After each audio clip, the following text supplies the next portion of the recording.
नमस्कार दोस्तों, राजौरिया ट्रेडर्स में एक बार फिर से आपका हार्दिक स्वागत है। और दोस्तों ये है इंडिगो का पेंट। ये आधा लीटर का डिब्बा है। आप इस पर डेट देख सकते हो, ये कब का मैन्युफैक्चर हुआ था। 07/2025 ये लिखी हुई है ना। और इसकी MRP है 239। अब दोस्तों पिछले साल का ये डिब्बा है 2025 का, और ये अपन ने जितने रेट में, जैसे मान के चलो MRP है ना, रेट तो मैं आपको नहीं बताऊंगा। MRP इस पर 239 है। ये पिछले साल की पैकिंग है। आज के जो पैकिंग आ रही है ना दोस्तों, वो लगभग 270 रुपये की रेट के साथ आ रही है। अब कितना अंतर आ गया, मतलब ये समझो कि लगभग 15 से 20% का प्राइस इंक्रीज़ हुआ है। अभी मैंने ऑर्डर लगाया है इंडिगो में, कंपनी में, पेंट का है ना। काफ़ी सारा पेंट मेरा ख़त्म हो गया है और उसके ग्राहक आ रहे हैं। जैसे कि प्राइमर दोस्तों अभी तक आता था, मैं आपको दिखा देता हूँ, 210 रुपये की MRP के साथ आता था 1 लीटर का प्राइमर। ये रहा है ना, ये रहा इंडिगो का सिल्वर सीरीज़ का प्राइमर। इस पे आप देखो 219 रुपये की MRP आती थी। उसके पहले 210 आती थी, फिर 219 हुई। और आज की डेट में दोस्तों जो प्राइमर की MRP आ रही है ना, वो 245 के ऊपर आ रही है। तो लगभग 15 से 20% का उछाल देखने को मिला है सिर्फ पेंट के स्टॉक में, है ना। तो पेंट दोस्तों इतना महंगा क्यों हुआ? अब दोस्तों क्रूड ऑयल बढ़ गया है ना। क्रूड ऑयल लगभग डबल रेट का हो गया है।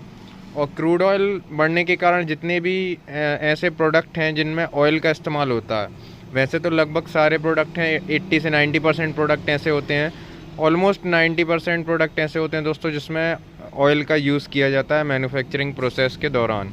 अब कोई भी, जैसे मान लो ये प्लास्टिक की चेयर है, इसमें भी ऑयल का यूज़ होता है, केमिकल का यूज़ होता है ना। ये बाल्टी है, इसमें भी ऑयल यूज़ होता है। प्लास्टिक में, प्लास्टिक के तो जितने भी प्रोडक्ट हैं हर चीज़ में ऑयल केमिकल का यूज़ होता है।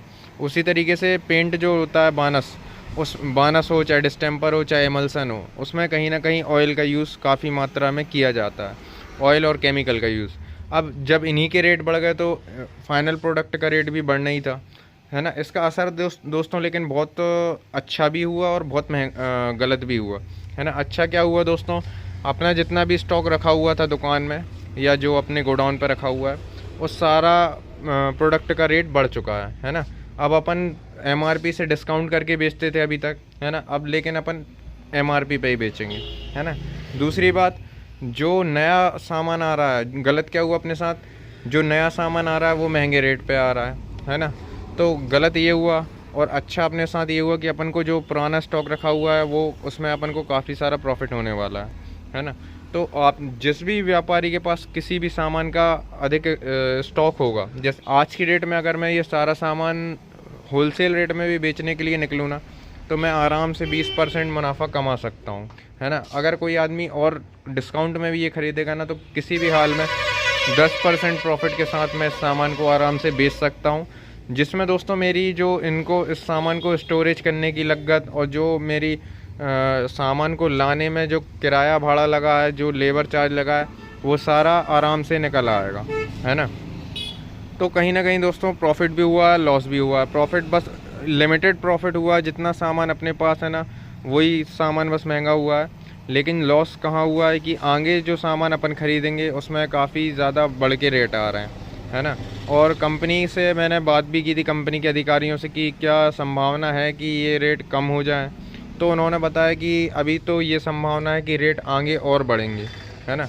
कम होने की कोई बात नहीं की उन्होंने बोला कि रेट आगे और बढ़ने के चांसेस हैं। और दोस्तों उनने, कंपनी ने जो एक फॉर्मेट भेजा, एक गाइडलाइन भेजी है, उसमें साफ लिखा हुआ है कि ऑयल पेंट के प्राइस बढ़ने की संभावना बताई जा रही है ना। 2-3 कंपनियों में मैंने पता किया, उनमें से एक कंपनी ने ये गाइडलाइन मेरे को भेजी हुई है। और दोस्तों मैं अभी सोच रहा हूँ कि इंडिगो को अपन स्विच करके, है ना, एशियन का और नैरोलैक का पेंट अपन स्टार्ट करें। हालांकि नैरोलैक का पेंट मैं ले नहीं सकता हूँ डीलरशिप, क्योंकि पास में ही एक और डीलर बैठे हुए हैं नैरोलैक के, वो भी काफ़ी अच्छी परफॉर्मेंस दे रहे हैं अभी नैरोलैक में। लेकिन अपन एशियन की एजेंसी ले सकते हैं, है ना, क्योंकि एशियन की एजेंसी अपन को मिल रही है।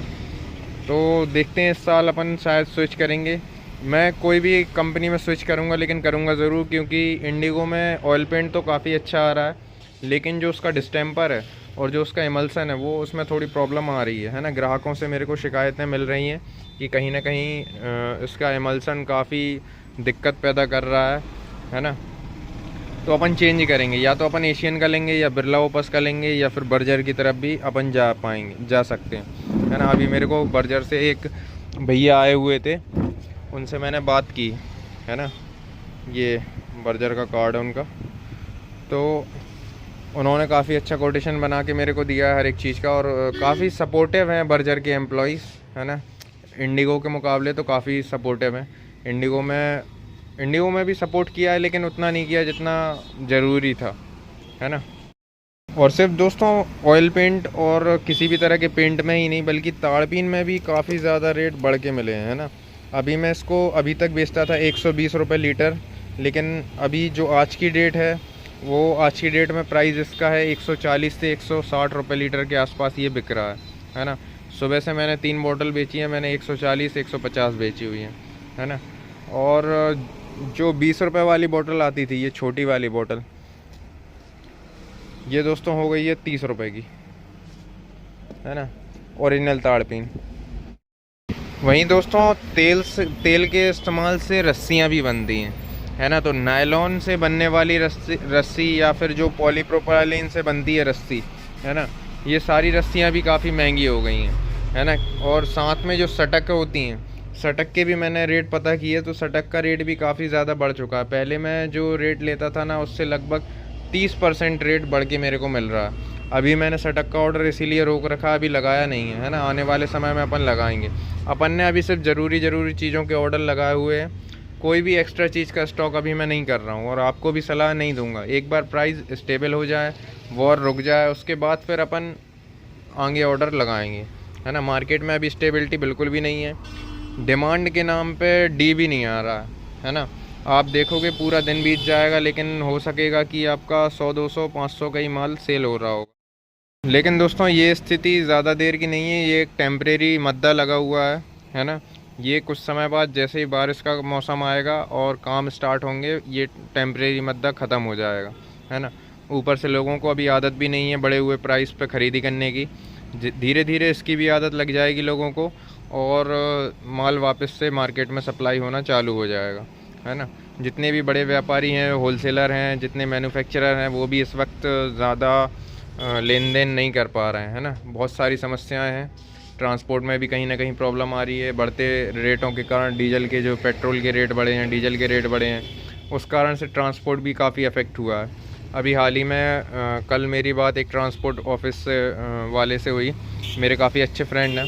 वो बता रहे थे दोस्तों कि लगभग 10 गाड़ी उनकी डेली निकलती थी सामान लोड करके, और आज की स्थिति ये है दोस्तों कि 2 गाड़ी भी नहीं निकल पा रही हैं। कल एक गाड़ी निकली उनके बेचारे की, 9 गाड़ियाँ जो कि त्यों खड़ी रहीं, है ना। तो कहीं ना कहीं ट्रांसपोर्ट भी प्रभावित करता है, और जब डिमांड ही नहीं होगी तो आगे सप्लाई कैसे होगी। दोस्तों एक एल्यूमिनियम के बड़े व्यापारी हैं, मेरे काफ़ी क्लोज़ मित्र हैं वो। उनका जो डेली, वो एक होलसेलर है, पता है, एल्यूमिनियम का पूरा सामान होलसेल में बेचते हैं वो। उनका डेली का जो गल्ला होता है ना, वो लगभग 1.5 लाख के ऊपर होता है ना। 1.5 से 2 लाख 3 लाख, कभी कभार 4 लाख भी हो जाता है। 27 साल पुरानी दुकान है दोस्तों, 27 साल पुरानी दुकान। आप लोग सोच सकते हो, होलसेल कर रहा है कोई आदमी 27 साल से, तो मार्केट में उसकी क्या छवि होगी, कितना उसका व्यवहार होंगे, कितना नेटवर्क होगा, कितनी सेल वो डेली करता होगा।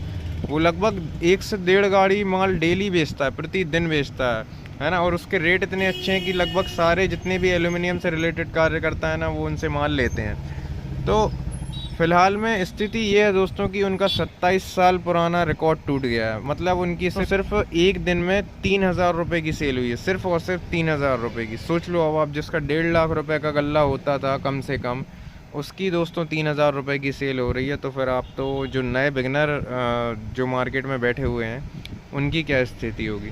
लेकिन दोस्तों ये इससे घबराने की कोई ज़रूरत नहीं है, ये बस कहीं ना कहीं एक टेम्परेरी प्रॉब्लम है, इसका सॉल्यूशन भी जल्दी मिल जाएगा। और अभी आप लोग ने सुना होगा, काफ़ी ज़्यादा वायरल में है, आर्थिक मंदी आने की संभावना भारत देश में काफ़ी ज़्यादा है। और सिर्फ देश में नहीं, पूरी दुनिया में अभी आर्थिक मंदी आने की संभावना है। जो अब देखते हैं आगे क्या स्थिति आती है ना। मार्केट में कहीं ना कहीं काम वापस चालू होगा। हालांकि अपना तो ठीक है, हार्डवेयर का काम है, लगा ही रहता है 12 महीने। कपड़े वाले व्यापारी और जो फैशन वाले हैं उनमें ज़्यादा मंदी देखने को मिल रही है।